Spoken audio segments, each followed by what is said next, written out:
ওইভাবে নামাজ পড়ো যেই নামাজের মধ্যে আছে মনোযোগ, ওই নামাজ পড়ো যেই নামাজের মধ্যে আছে ভয়।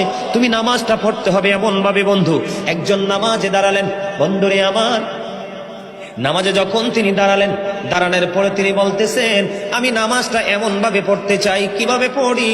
কই আমি নামাজটা এমন ভাবে পড়ি, যখন আমি নামাজে দাঁড়াই আমার কাছে মনে হয় আমি ফুলচেরাতের পোলের উপর দাঁড়িয়েছি। একটু যদি নড়বড় হয় আমি জাহান্নামে নিক্ষিপ্ত হব। তার মানে হলো আমি এতটাই মনোযোগের সাথে নামাজ পড়েছি যেন আমার নামাজটা বিন্দু পরিমাণ কোনো আংশিকভাবে যেন অগ্রহণযোগ্য বলে আল্লাহর কাছে গৃহীত না হয়। তিনি বলতেছেন আমার কাছে মনে হয় রে এটা আমার জীবনের শেষ নামাজ।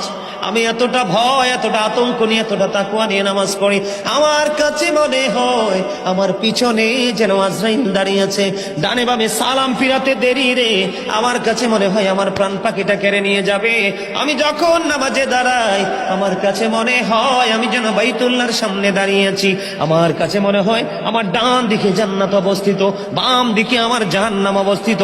এমন তাকওয়া ভয় নিয়ে নামাজে দাঁড়াই, আর ওই নামাজের জন্যই রয়েছে বড় সফলতা। বলুন না সুবহানাল্লাহ।